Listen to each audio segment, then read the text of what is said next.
Hello. Today I have the pleasure to interview Varick, who grew up in the South Pacific island of Vanuatu. Varick, you are from Vanuatu, but your family, you told me, is originally from Tonga.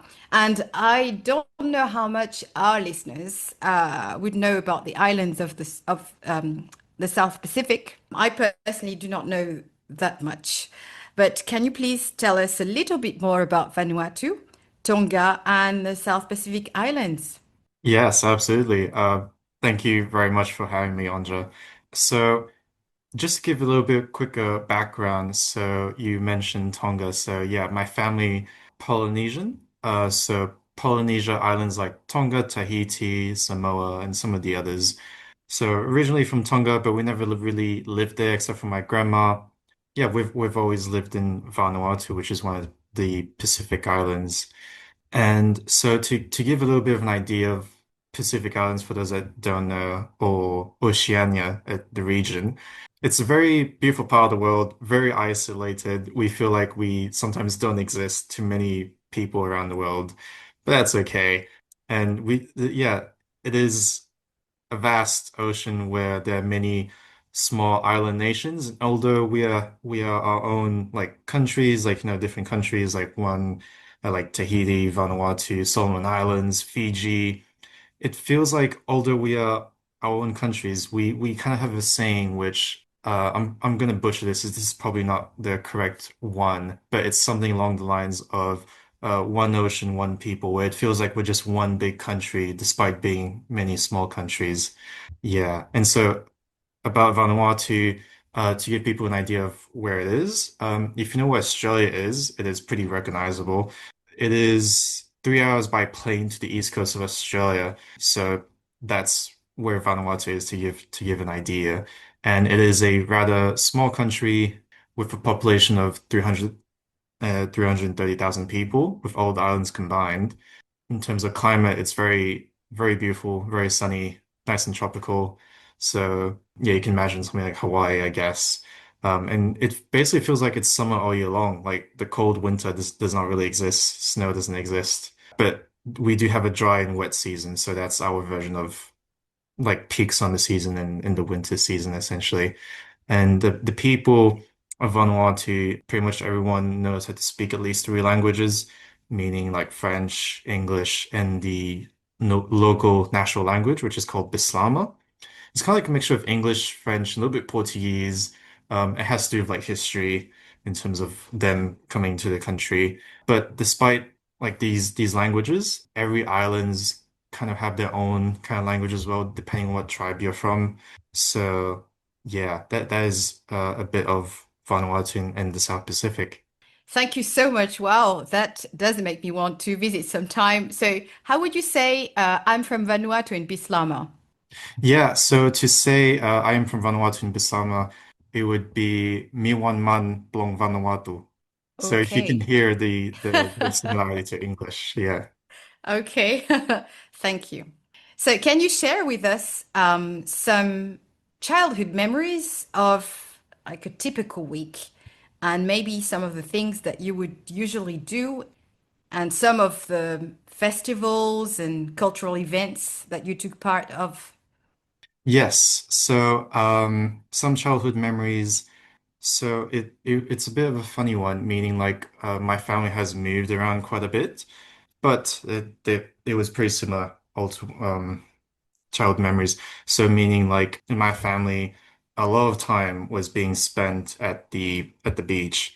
So that would mostly be the weekends, like on Sundays, but also speaking of Sundays, but also Wednesdays, a lot of my time was being spent at grandma's because we all live like close to one another, and because like it's a small country, small islands, pretty much everyone knows one another. And there was a time where my family we have lived on a small separate island to the mainland island, and we basically like took a boat every day to go to school, which was pretty cool. Otherwise, the other part was being spent at my grandparents' place on their farm, since a lot of people grow stuff themselves. And I think the one thing that yeah really stands out to me is just a lot of time being spent with friends and family at the beach, having a wonderful social time with the classic barbecue as well.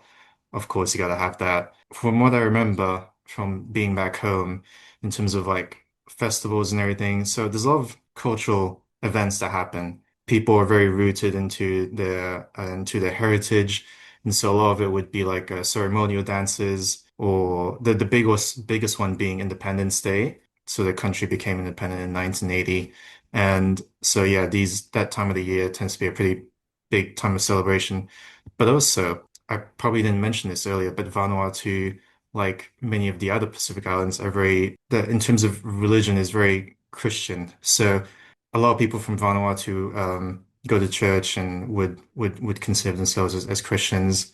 So that would be like the dominant religion, and so therefore that means that there's a lot of festivals as well that has to do with like the Jesus walk or something. So essentially, like people going into a city holding big signs that just says, "I am the way, the truth, and the life," which is essentially a quote from what Jesus has said in the Bible. Yeah.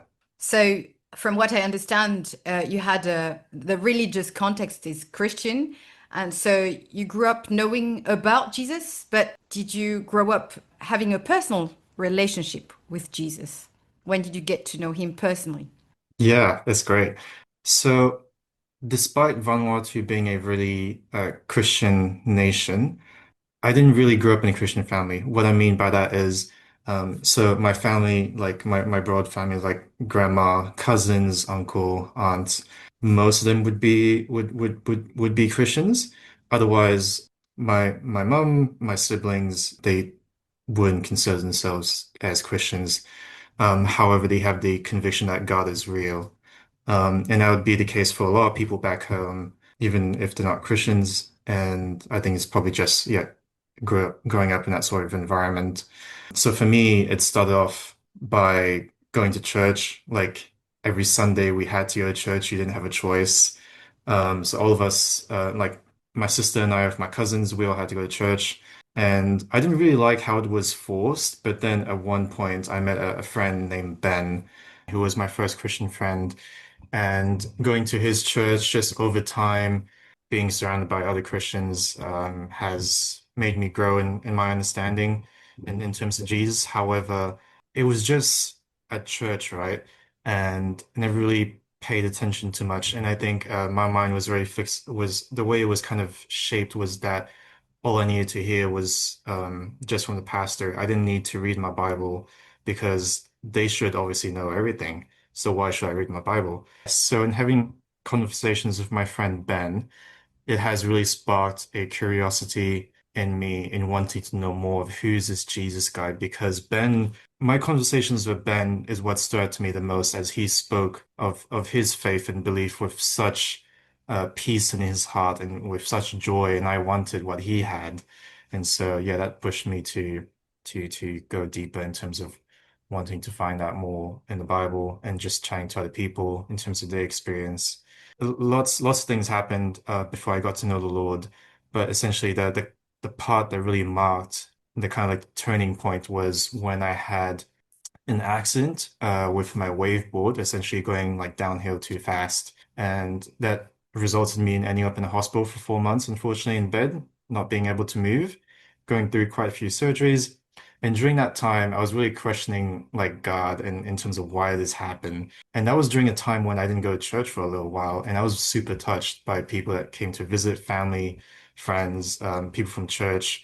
During that time that I spent at the hospital, it really marked me, it really touched me because it was the time where I, for the first time, opened the Bible on my own rather than being with other people or at church and actually reading it for myself, praying and spending intentional time with God. And during those 4 months, I really had the conviction that I was saved, but I just didn't proclaim it.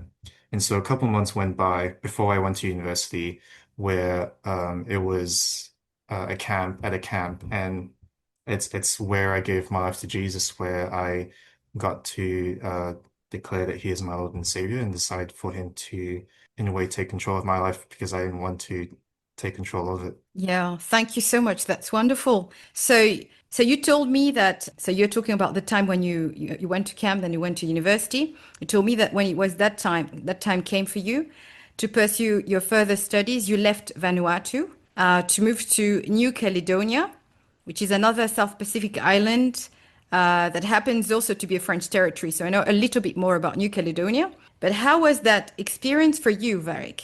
Yes, so going from Vanuatu to New Caledonia has been a change, but also not, meaning like New Caledonia, like Vanuatu, is a Melanesian country. In terms of culture, it's pretty similar, but also quite different. However, the language was a pretty big one because the majority of the people would speak English in Vanuatu, despite people speaking French. Compared to New Caledonia, where it's just like pure French, and I just had to get used to just speaking French, and I didn't really like it, but yeah, I had to get used to it. And to be fair, it has like being there has really improved my French and just refining it. And so essentially being there was a different experience. The in terms of church reach to the nations, to the nation in New Caledonia. There's a bit less Christians, especially like in I think my first time like being in university over there, being surrounded by a lot of non-Christians. I got a few interesting comments in terms of like people knew in my course that I was a Christian, and so they were like, "Oh, watch out, this guy! Watch out what you say to him because he's the Bible guy. He knows his stuff." So yeah, but it was a wonderful time where I got to grow more in my faith as well as I got involved with the Christian Union over there called GBU, like in France. Yeah, as I pursued my studies over there, I really got to see grow. I really got to see Christ grow in my life with the people that he surrounded me with, being involved in the Christian Union, and seeing how students that came also grew in knowledge and love of the Lord. Yeah, Yeah, thank you so much. How long did you stay in New Caledonia? yeah. I stayed there for 3 years actually. Yeah, 3 years. Yeah. So today you live very far from New Caledonia. You live in the UK, but just before that you were in France. I want to ask you, was it not too hard to move so much in quite a short period of time? How long did you stay in France and how was that just moving from New Caledonia, from Vanuatu to New Caledonia to France, then France to the UK? That's a really good one. So as I mentioned, moving from Vanuatu to New Caledonia had some impact in terms of changes, but not a whole lot. However, going from the Pacific Islands to a really developed country such as France, that was a major change in many, many ways. Not just in terms of like belief, religion kind of aspect aside of it, but like lifestyle. And in time is a really important thing as well. That was the biggest culture shock to me. As in like time back home in the Pacific Islands, we have a really laid back atmosphere where the pace of life just feels really slow. Well, it feels slow. And we have a saying back home, which is called island time. Island time is essentially not let life direct you in terms of like time and that you just a lot of it's just being spent in the moment, enjoying time with people, nature. Yeah, so just a little bit more of like the relaxed kind of pace and not timetable kind of life, which is, I guess, the case for many parts of the world, such as France. Yeah, thank you. Yeah, I like that island time. We may need the island time also in other countries sometimes in the continent.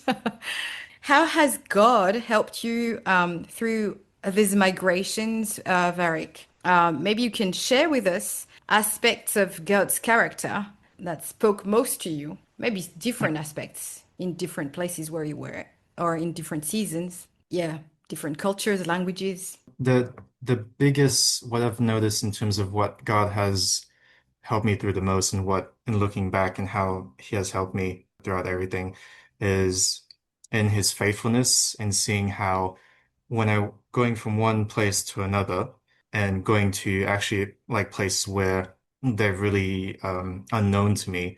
So going to France, similar thing, coming to the UK, not really knowing anyone. It's a really scary thing, like going to like a complete different country, different culture. But I know that God, He is a God who is faithful in His promises, and He has shown me that through what He has provided in my life how he has led me to New Caledonia and led me to France and now in the UK.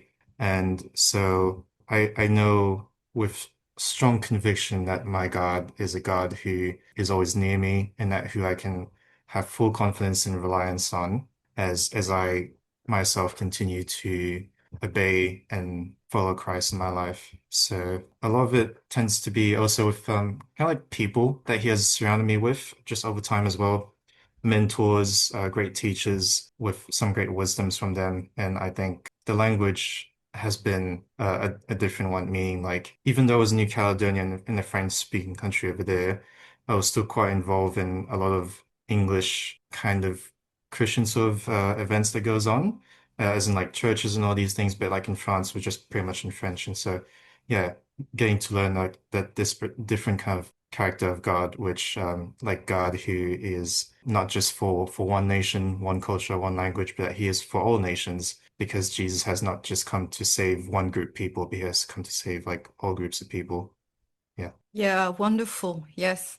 So today you live in Birmingham and you're doing, I believe, an internship with Friends International. UK, Friends International is a Christian organization reaching out to international students in the UK. How has your previous experiences as an international student helped you as you reach out to international students today in Birmingham? Yes. So I've always had an interest, to put it simply, for ministry, but I didn't know in what area specifically. So how I have been led to do ministry training with Friends International in the UK, I would say mostly comes from my time being in France when I was studying as an international student over there. And being an international student, I was involved in GBU, as I mentioned earlier. And in GBU, there is a small branch called iConnect, which is the international ministry for GBU. And being involved in iConnect as an international student, being in contact with some other internationals myself, I was really touched by the community, as in like I really enjoyed my time being in GBU. But I think iConnect was a pretty big one for me. How it really has a heart in reaching out to internationals and welcoming them, international students to not be in their own kind of bubble space. So being as an international student, I was becoming more curious in terms of, well, in feeling that I want to discover a side of ministry where I get to work with people from different cultures. And so looking for some sort of cross-cultural ministry. So seeing how things happened when I was an international student in terms of how they have reached out to me has put on my heart in terms of how I can be reaching out to others as well, especially in Europe where, from my experience, if I'm not mistaken, where there's loads of people coming from different parts of the world. And so the nations coming to places like France or the UK that host a lot of international students and where there's also a lot of opportunities in terms of reaching out to them and how we can share the gospel, speak of Jesus. There's, yeah, again, really pulling my heart to look for some sort of ministry experience in that. And so Friends International seemed a good fit as I was speaking to some people about it and speaking to those involved as well in Friends International in the UK. And yeah, I think after spending some time in praying about it, I had the peace in my heart that the Lord was leading me to that. Thank you so, so much for all that you've shared with us, Varick. Enjoy your island time, even in Birmingham, when you can take some. God bless you for what comes next for you. Thank you. Bye. Thank you very much. Bye-bye. Thank you very much for listening to this episode. I enjoy getting to know the South Pacific region a little bit better. Did you also? So why not leave us a review? Do subscribe so you can automatically get the next episode. We'll have a new episode in French next Monday, and we'll hear from Daniel, who was a language student in Southeast Asia. The following week, the episode will be in English, and we'll hear from Sophie, who was an international student in Argentina. Have a great week, and do enjoy some island time if you can. I will.